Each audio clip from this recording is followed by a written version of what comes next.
Bueno, buenas noches. Como ya me presentaron, yo soy nutricionista, mi nombre es Rinat Ratner y cuando empecé mi ejercicio profesional me enojaba un poco cuando mis pacientes no seguían las indicaciones. Yo decía, ¿cómo esta persona que tiene tanta información, que le transmití tanta información, no es capaz de seguir la indicación? Y cuando uno es muy joven, siente cierta indignación de que los demás no puedan seguir una alimentación saludable. Y a medida que van pasando los años y con la experiencia, yo llevo 15 años en clínica alemana, atendiendo pacientes más de 20, he podido aprender que las personas sí saben lo que tienen que comer y sí quieren. El problema es que hay razones que nos llevan a comer que van mucho más allá del conocimiento. Y de eso es lo que yo les voy a hablar hoy día, que tiene que ver con el comer consciente. Estoy consciente de lo que como, hay razones por las que como, que son distintas al hambre o a la necesidad de saciar una necesidad fisiológica. Y entonces la primera pregunta es, ¿por qué comemos lo que comemos? ¿Qué me pueden decir ustedes? ¿Por ansiedad? ¿Por hambre? Y realmente nos preocupa lo que comemos precisamente por salud.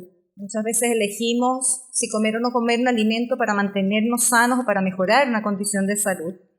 Por estética, también nos preocupa si comer o no comer, y ahí empezamos con un loop de como no como, y también por un estilo de vida. Esas son razones que nos llevan a preocuparnos de qué comer. Y cuando nos preocupamos de la salud, básicamente, que es el primer punto que voy a tocar en mi charla, hacemos referencia a lo que es la alimentación saludable, que la voy a tocar sucintamente. Una alimentación saludable es aquella que es suficiente, es decir, aporta las calorías que yo necesito para mantener un peso adecuado, es variada, es decir, incorpora una cantidad de alimentos de distintos grupos, vamos a profundizar un poquito más en cada uno, es equilibrada y además es inocua, es decir, es segura para mí, no está contaminada, no me va a producir una alteración en mi tránsito intestinal y una diarrea. Entonces es aquella, la alimentación saludable, que permite, al confluir estos 4 elementos que yo les dije, mantener un estado de salud y un peso adecuado, y además me permite regular los parámetros bioquímicos, es decir, regular mis niveles de azúcar en la sangre, de insulina, de colesterol, de triglicéridos y otros parámetros de acuerdo a la enfermedad que yo tenga.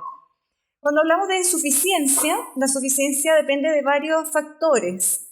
A mí me pasaba en la consulta que de repente llega una mujer que mide 1,50 m y me dice, Rinat, te juro, yo como lo mismo que mi marido. Y él es flaco. Y yo le digo, ¿cuánto mide su marido? Me dice, 1,80 m. Y yo le digo, te creo, que comes lo mismo que tu marido. Pero para ti es una sobrecarga, por eso tú tienes exceso de peso. Por lo tanto, la suficiencia va a depender de la edad, del género, de la actividad física que yo realice, de la estatura y del estado de salud. Para la población general, si uno quisiera hacer un cálculo rápido de cuántas calorías yo debería consumir, podemos calcular, si tengo un peso normal, 30 calorías por kilo de peso. Es decir, si yo peso 60 kilos, 60 por 30 son 1.800 calorías las que yo debería consumir para mantener esos 60 kilos. Si tengo exceso de peso, ya los aportes por kilo de peso disminuyen y en obesidad ya hablamos de 20 calorías por kilo de peso, o podemos hacer el cálculo 30 por peso ideal o peso deseado. En cuanto al otro tópico de lo que es la alimentación saludable, hablamos de variedad y equilibrio, y aquí significa que yo elija alimentos de todos los grupos. Y cuando hablamos de todos los grupos, anteriormente se utilizaba esta forma de pirámide, y vemos acá abajo panes y cereales, vemos frutas y verduras, proteínas derivadas de carnes, pescados, aves, lácteos, y en la parte de arriba están las grasas, los aceites y como un porcentaje muy pequeñito los azúcares. Hoy día esta pirámide ha ido en desuso. En la mayor parte de los países se encontró que la población se confundía, creía que lo más importante era lo de arriba.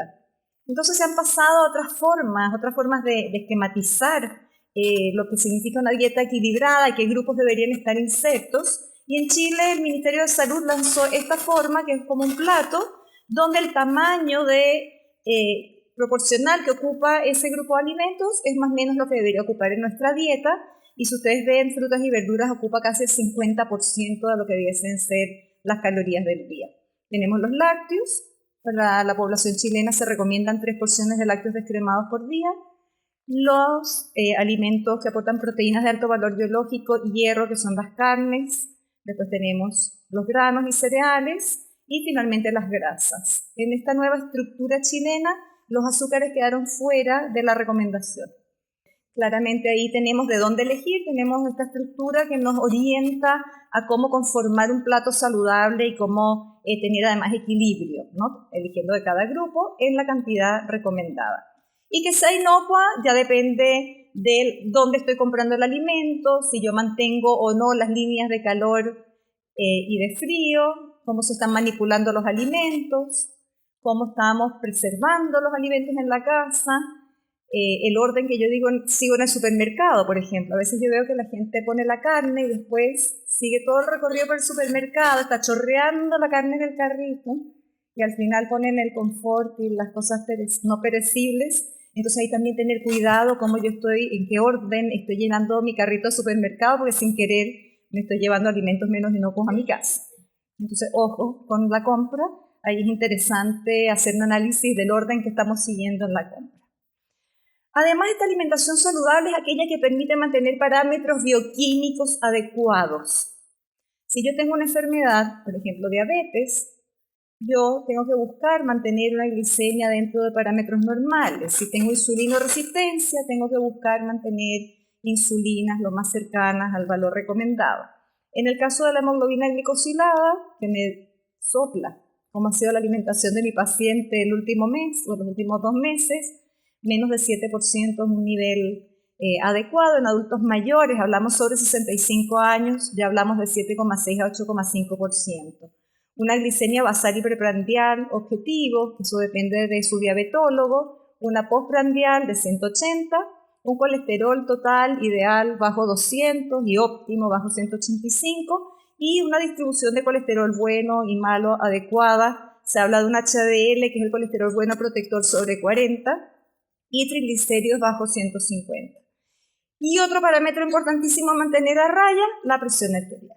Por lo tanto, vemos que la alimentación saludable nos puede ayudar a lograr también mantener parámetros o niveles séricos y de presión arterial adecuados. Además, estructurar mi plato, esto ya es antiguo, aquí se habla de un 50% de mi plato. Si yo quisiera ver gráficamente cómo debiese ser mi almuerzo, yo tendría que llenar la mitad de mi plato con ensaladas o verduras, un cuarto con alguna proteína, que cada uno pudiese estimar que la cantidad de proteína que requiere es el tamaño de su palma de mano, 100 a 150 gramos de acuerdo al género, y una porción de arroz o quinoa o fideos o legumbres u otro hidrato de carbono, idealmente de lenta absorción si estamos hablando de insulinoresistencia o diabetes. Y en el caso de la diabetes, y esto es lo último que voy a hablar en temas de nutrición propiamente tal, también tengo que asegurarme una selección de hidratos de carbono óptima, y ahí hablamos del índice glicémico del alimento. Mientras más alto el índice glicémico, más va a subir mi insulina, en el caso de los insulinoresistentes, y más va a subir mi glicemia en el caso de los diabéticos. En el insulino resistente va a haber una compensación, voy a liberar mucha insulina para mantener una glicemia normal. En el caso del diabético, voy a disparar mis niveles de glicemia y voy a tener un mal control al ingerir alimentos que elevan de manera rápida y significativa los niveles de azúcar en la sangre. Pero yo creo que muchos de ustedes saben toda esta teoría y siempre tengo la sensación que mis pacientes, que la población en general ya tiene mucha información. Pero ¿por qué muchas veces no somos capaces de seguir las recomendaciones? ¿Qué nos pasa? ¿Qué pasa con nosotros? Y tiene que ver con que los alimentos no solamente nos contactan con un nutriente, una necesidad fisiológica, sino que también nos contacta con las emociones y con una necesidad de afecto. Piense que cuando el lactante llora, ¿qué hace la mamá? Directo al pecho. Y si ese bebé acaba de comer y llora, igual va directo al pecho. No pensamos que puede tener frío, que puede querer cariño, un abrazo, que lo tomen en brazos. Si el niño se porta mal, ¿qué hace la mamá? A la cama sin postre. Y si se porta muy bien, ¿qué hacemos? Lo premiamos vamos a comernos un helado, con una golosina. Las mamás que trabajamos tenemos la sensación de culpa, ¿cierto? Entonces cuando vamos camino a la casa, pasa el vendedor de Super 8, ¿qué se nos ocurre? le voy a llevar esto a mi hijo para compensar este espacio en el que yo no estoy con él. Entonces, lamentablemente, toda esta memoria que nosotros tenemos de que el alimento es premio, es castigo, nos lleva a comer por razones diferentes al hambre. Y eso hace que finalmente esta alimentación saludable que yo les mostré y todos los conocimientos que tenemos en la cabeza, no somos capaces de aplicarlo. Porque la alimentación no tiene que ver con que yo sepa, tiene que ver en cómo yo logro echarme a la boca lo que yo me tengo que echar. Y eso está impactado por mi historia, por la relación del alimento en mi familia, por el cariño que yo recibía de mi abuela cuando me esperaba con la sopaipilla el día que llovía. Por lo tanto, estamos viendo que hay una asociación directa. Entonces aquí vienen, ¿cuáles son las motivaciones para comer? ¿Será solo por hambre? Levante la mano acá, ¿quién come solo por hambre? 4 personas que logran identificar su sensación de hambre. De verdad, felicitaciones. Porque no es fácil lograr siempre identificar que yo estoy comiendo solo por hambre. Son pocas las personas que en general levantan la mano cuando yo hago esta pregunta. Porque no es solo qué comemos, sino cómo comemos. Y ahí aparece el hambre detrás del hambre. ¿Ya han escuchado ese concepto? ¿Qué estoy saciando, qué estoy tapando con el alimento? ¿Qué no digo que tengo que taponar? ¿Qué estoy sintiendo que necesito algo dulce? Hay 9 tipos de hambre. Está el hambre de la boca, esa sensación rica de mascar. ¿Han visto esta adicción que producen las papas fritas, por ejemplo? Sobre todo esas de bolsita, que uno empieza con el crunchy. Ese es un hambre de la boca. Yo necesito liberar estrés a través de esta crujencia. Alimentos hedonistas. El hedonismo tiene que ver con el placer. ¿Y a los niños qué es lo que le causa más placer? Esta cosa multicolor que entra por los ojos, que entra por la nariz, que los llena de placer y bienestar entre comillas, por supuesto. El hambre experiencial. ¿Cuántas veces nos pasa que vamos a un lugar y nos dicen, no te puedes perder esto? ¿Les ha pasado, no? No me puedes decir que no vas a probar. Y puede ser que uno acaba de almorzar, pero esa experiencia nueva donde yo necesito comerme esta cosa nueva, la tengo que probar y no me la puedo perder, me hace comer mucho más de lo que yo necesito. Se ha visto en diversos estudios que cuando uno va a un buffet, por ejemplo, donde hay una gran oferta, siempre hay espacio para un alimento nuevo, un alimento más. Y si ustedes se fijan, cuando uno va a un matrimonio, por ejemplo, está full, está repleto, pero abren la mesa de postres. ¿Qué hacemos? Corremos a la mesa de postres aunque estemos saciados, porque siempre hay espacio para un sabor nuevo, que tiene que ver con este hambre experiencia. Hambre olfativa, aquí yo pongo el pan, que no le ha pasado que huele la marraqueta, que no ha sucumbido frente a ello. Entonces empezamos a oler la marraqueta. También pasa mucho con los asados, el olor a carne. Y yo les hablo del olor a carne y ahí asándose y este olor que sale. ¿Y qué nos pasa? Casi que las glándulas salivales empiezan a secretar. Y ese es el hambre olfativa. Yo empiezo a ingresar ese alimento por el olor y puede que yo esté repleto. Pero yo empiezo a oler la marraqueta caliente y la mantequilla ahí derritiéndose. ¿Y qué pasa? ¿Qué pasa con todos los conocimientos que yo tengo? Hambre del tacto. Estamos en verano, muertos de calor y me ofrecen algo bien frío. Y la gente de marketing es muy inteligente, porque entonces les ponen el vaso de esas bebidas, que no puedo decir las marcas, y van cayendo las gotitas de hielo. ¿Y qué nos pasa en ese momento? Necesito tocar, necesito agarrar. O en invierno, cuando hace mucho frío, necesito agarrar una tacita calentita porque tengo hambre más de tacto que de hambre fisiológica. Bueno, el hambre visual es conocida. Nosotros cuando nos servimos con los ojos. Y en líneas generales, la pura presencia del alimento, el estar cerca de un alimento muy atractivo visualmente también nos lleva a comer. El hambre del estómago, realmente siento un hambre que me lleva a comer, siento esta sensación fisiológica de hambre, siento un vacío en el estómago, tengo una sensación de hipoglicemia que me lleva a comer. Entonces, esta hambre detrás del hambre es esa que me hace ser súper selectivo. Entonces yo voy camino a mi casa, está lloviendo, y yo empiezo con me están esperando con una sopaipilla pasada. Yo voy todo el camino pensando en esto, y llego y obviamente, ¿qué hago? ¿Qué hago cuando llego? Me como la sopaipilla. Si vengo todo el camino pensando en esto. Y el hambre emocional lo que hace es que tapa ciertas emociones. Probablemente ese trayecto a la casa, lo que me está pasando a mí es que yo estoy muy cansada y necesito descansar. Pero yo estoy distrayendo este cansancio pensando en el alimento que probablemente no necesito. Si yo tengo mucha pena, a algunas personas se les cierra el estómago, pero a otras, con la pena que pasa, van al refrigerador, ¿no es cierto? Y hay personas que con mucha felicidad, bueno, todos los festejos, basta ver un partido de fútbol y ¿qué pasa? Si gana Chile, todos comen de felicidad. Y si pierde, todos comen de tristeza. Por lo tanto, estamos viendo que siempre hay una razón para comer un poco más allá. El hambre verdadera es el hambre fisiológica. El hambre fisiológica se produce cada 3 o 4 horas. Es decir, si a mí me da hambre emocional, antes de 3 a 4 horas, quiere decir que no es hambre. Por lo tanto, me tengo que empezar a conectar con qué me está pasando. Quizás yo lo único que quiero es hablar por teléfono con mi hermana, necesito un consejo, necesito decirle a alguien que no lo quiero ver nunca más. En vez de comerme ese mensaje, tengo que hablar y tengo que identificar esa emoción. Los tipos de hambre se han clasificado en unas siglas que se llaman MARTRA.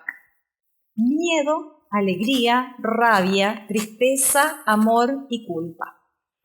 La ansiedad, que siempre que presento esta diapositiva a uno se le queda dando vuelta la ansiedad es producto de cualquiera de ellas. Tengo miedo, me da ansiedad. Estoy muy contento, también me puedo poner muy ansioso.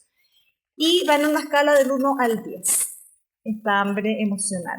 Entonces tengo que empezar a identificar, cuando yo noto que estoy comiendo fuera de estas 3 a 4 horas, yo ya almorcé bien, porque a la media hora vi la dona y me la quiero comer. ¿Qué me pasó? ¿Con qué emoción me estoy conectando? Y se habla de la escala del hambre y la saciedad. La escala del hambre y la saciedad va del 1 al 10. Cuando hablamos del 1, es cuando yo estoy extremadamente hambriento, una hambre fisiológica real. Yo tengo mucha hambre, he pasado 5 horas, estuve en una reunión, no pude echarme nada a la boca, desayuné muy temprano y son las 3 de la tarde y yo no he almorzado. Por supuesto que yo me lo voy a comer todo porque tengo mucha hambre. La escala 2, muy hambriento, la 3, hambriento, la 4, ligeramente hambriento, la reunión duró menos, son solamente la 1:30 de la tarde, equilibrado, que es ni hambre ni sed.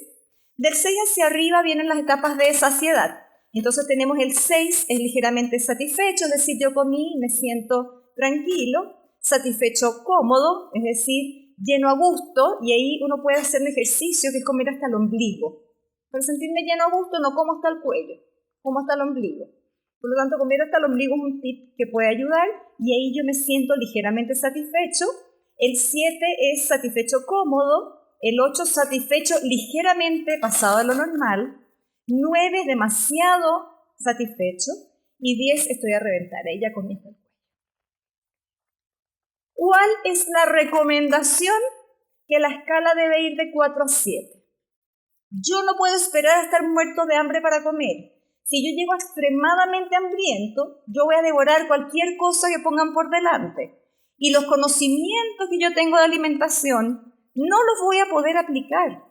Por eso es que es muy relevante que yo logre identificar cada cuántas horas yo realmente tengo hambre fisiológica, me conecto con eso y no con la emoción, y ser precavido. Es decir, si yo sé que cada 3 horas yo realmente siento un hambre fisiológica, siento una suerte de hipoglicemia, siento un hambre estomacal, quiere decir que yo tengo que poner una colación entre el desayuno y el almuerzo.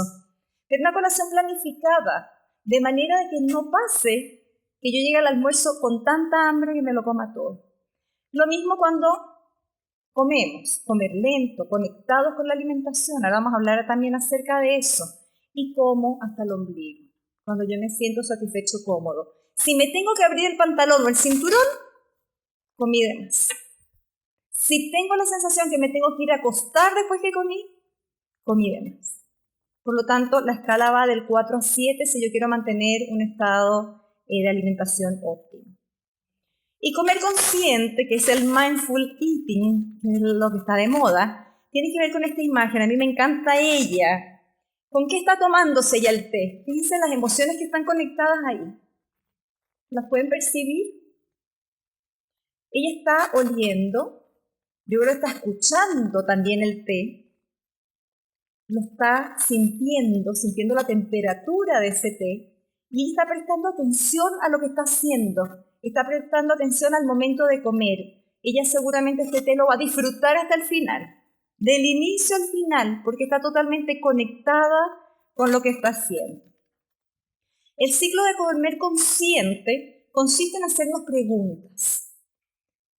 La primera pregunta que yo me tengo que hacer cuando voy a comer algo es ¿por qué? ¿Por qué me estoy comiendo esto? Tengo hambre, estoy triste, tengo frío. A veces tenemos sed y también comemos. Tengo sed. ¿Cuándo? ¿Cuándo quiero comer? Y para eso hay que planificarse. ¿Me lo quiero comer a las 12 de la noche, cuando todos están durmiendo y no me vean? ¿O quiero comer en familia? ¿Cuándo me lo quiero comer? ¿Qué voy a comer? Y ahí la planificación es fundamental. Igual que les dije que comer, lo que uno echa en el carrito tiene que ir en un orden específico, lo que echo en el carrito es lo que me voy a comer yo y se va a comer mi familia. Es mentira que es para la visita. Eso no existe. Yo también me autoengaño, ¿ah? Yo digo, no, si es para la visita. Y después voy y me lo como yo, veo a mis hijos comiendo y me da lata. Entonces lo que usted tenga en la casa es lo que va a comer usted y su familia. Por lo tanto, ojo con lo que llevamos a la casa. Entonces, la planificación, el comer de manera saludable, tiene que ver con eso. Y eso no significa no tener alimentos entretenidos. Hoy día hay una oferta enorme de alimentos, podemos conversar después sobre algunas ideas. ¿Cómo me lo voy a comer? ¿Me lo voy a comer en mi pieza encerrado? ¿Me lo voy a comer crudo?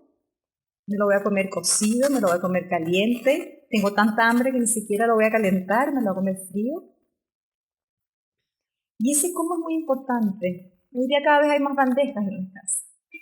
Si usted no se sienta con sus hijos a la mesa, los hijos, usted pierde la oportunidad de enseñarle muchas cosas. Hay estudios que muestran que las familias que comen juntas al menos 5 veces por semana tienen hijos con menores tasas de trastornos alimentarios, menor drogadicción, menor alcoholismo y con hábitos de alimentación más saludables. Por lo tanto, boten las bandejas que tienen en la casa, se come en la mesa. Y ese cómo es muy importante.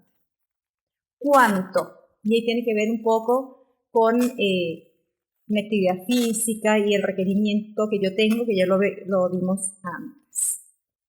Vamos a hacer un ejercicio, les voy a pedir que levanten la mano a medida que yo hago las preguntas.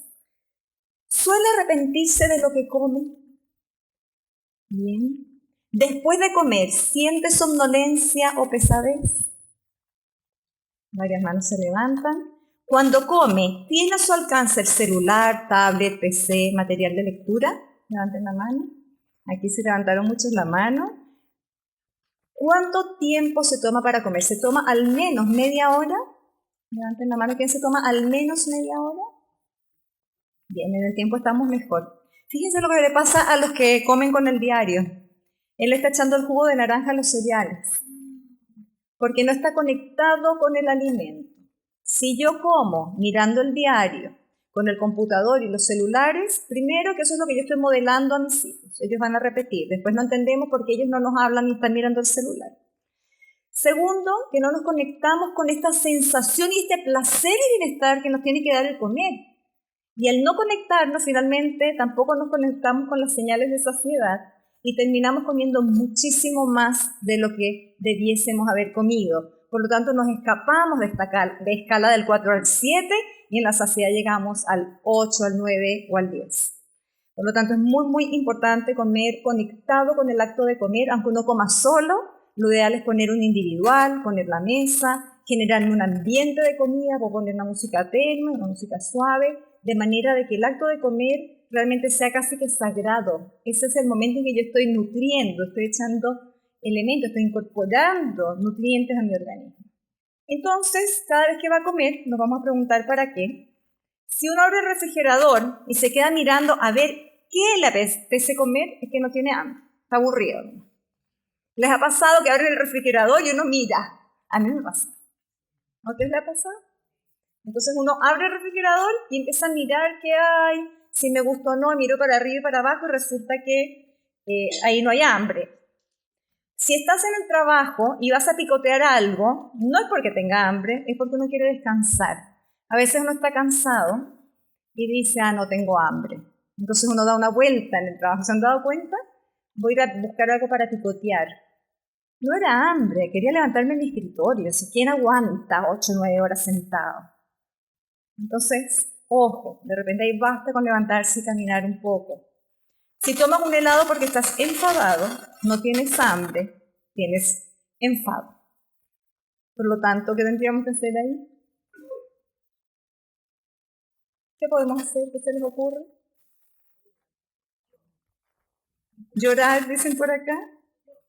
Yoga, excelente idea. Tomar agua, eso también es una excelente solución.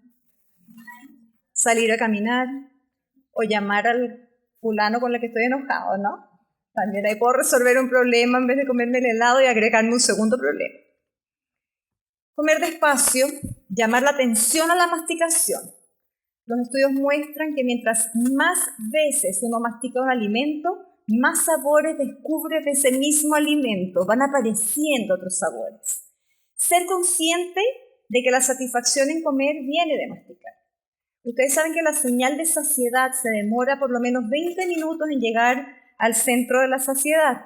Por lo tanto, si ustedes engullen en lugar de masticar y comen muy rápido, no alcanza esta señal a llegar al centro de la saciedad y hacernos saber que ya fue suficiente. Tenemos que comer como catadores y hoy día vamos a hacer un ejercicio. Voy a invitar a las personas que están por streaming que busquen una pasa, porque yo voy a repartir una pasa aquí a las personas que están presentes en el auditorio. Y comer como un catador de vino implica oler el alimento. Yo me puedo comer un pedazo de chocolate aunque tenga diabetes, pero no me lo puedo devorar y comer el paquete completo. Lo que yo tengo que hacer es tomarlo primero y mirarlo bien, ver qué bonito que es. Lo tengo que oler, porque una vez que yo lo empiezo a oler, yo empiezo ya a generar señales de saciedad. Tomar un bocado y darle vuelta en la boca, no me lo trago inmediatamente. Detectar todos los ingredientes y especias. Masticar lentamente hasta tragar y observar cuánto dura el sabor en la boca. Cuando yo me como un trozo de chocolate de esa manera, soy capaz de comerme un cuadro y no el paquete completo. ¿A cuántos les pasa acá que se abren un chocolate y se lo comen hasta el final? Que levanten la mano. Y eso es muy común. Abrimos un paquete de galletas y hasta que no comí la última no me quedo tranquilo. Tomar agua y darse un tiempo para ver si es que yo quiero un siguiente trozo. Entonces vamos a hacer el ejercicio. Voy a pedir también que me den a mí una pasa. Vamos a esperar que todos tengan la pasa en la casa. Las personas por streaming pueden aprovechar de buscar una pasa. Si no tienen una pasa, puede ser un berry, puede ser alguna frutilla, un trocito de chocolate también funciona. Entonces vamos a aprender a catar y a comer los alimentos como verdaderos catadores. ¿Estamos todos? Entonces voy a pedir a todos que levanten su pasa. Y lo primero que vamos a hacer es mirar la pasa. Aprecien su belleza, las rayitas que tiene, la estructura, la forma. ¿Todos están mirando su pasa? Ahora quiero que escuchen la pasa. Para escucharla, la van a acercar la oreja y la van a mover un poco. Y van a sentir el ruido que produce el roce de la pasa con sus dedos y entre sus paredes. ¿Escucharon la pasa? Ahora les voy a pedir que introduzcan la pasa, pero solamente la pongan entre sus dientes y la muerdan levemente con los dientes y perciban el sabor solo con la punta de la lengua. Másquenla bien con los dientes y perciban el sabor con la punta de la lengua. La pueden ir desarmando y sintiendo el sabor Y ahora la pueden pasar hacia la parte posterior de la boca, masticarla con las muelas, cierren los ojos y perciban el sabor ahora de esta pasa con la parte posterior de la lengua. ¿Se sintió distinto tal vez que otras veces que han comido pasa? Se saborea más. ¿Notaron diferencias entre la percepción de sabor entre la punta de la lengua y la parte posterior de la lengua? Y en la medida que fueron masticando, fueron capaces de descubrir más sabores que si hubiésemos mascado y tragado sin ni siquiera liberar los jugos de esta pasa. Y eso nos pasa con los alimentos. No nos damos el tiempo de mirarlo, de olerlo, de sentirlo con la punta de la lengua y sentirlo con la boca entera, de sacarle todos sus sabores. Este ejercicio es muy práctico, especialmente para las personas que tienen compulsión por comer. Hay personas que tienen compulsión por alimentos dulces, por ejemplo, y pasa lo que yo les había comentado, que abren el paquete y hasta que no se comen la última galleta no logran saciar esta hambre, que sabemos que no es un hambre real. Y hay personas que comen alimentos salados para saciar esta hambre, y vemos al que se come hasta la última papa frita de una bolsa de este tamaño, sin ni siquiera haber saboreado la papa. Nos pasa que no logramos percibir el sabor y nos quedamos con una sensación de vacío, de poco placer al final, y de haber tapado una emoción que tal vez debí manejar de otra manera. Por lo tanto, la invitación es a comer sin distracciones, evitar televisión, computador, celular, diario u otros, para que no les pase lo de aquel señor que le echó el jugo de naranja a los cereales. Si estás en familia, conversa, comparte, incentiven a sus hijos, a sus nietos a comer en familia, generen instancias de comer en familia. Y además darse permisos inteligentes, así los llamo yo. Por supuesto que todos, con diabetes, sin diabetes, tenemos que darnos algunos permisos, comernos un trocito de pastel, comernos un trozo de chocolate, en la medida en que yo me conecte con esa emoción y sea capaz de sacarle el jugo a ese alimento, percibir todos sus sabores, voy a lograr comerme un pedacito y no la torta completa. Por lo tanto, elegir bien cuál será el permiso que me voy a dar, disfrutarlo, no sentir culpa, y retomar al día siguiente la alimentación saludable. Esta es la única manera que logramos ejercer nuestros conocimientos para llevarlos a la práctica. Cuando somos capaces de hacer cambios de este tipo, porque el saber todos sabemos, pero cómo yo enfrento este otro desafío que tiene que ver con los otros aspectos que me llevan a comer. Muchísimas gracias.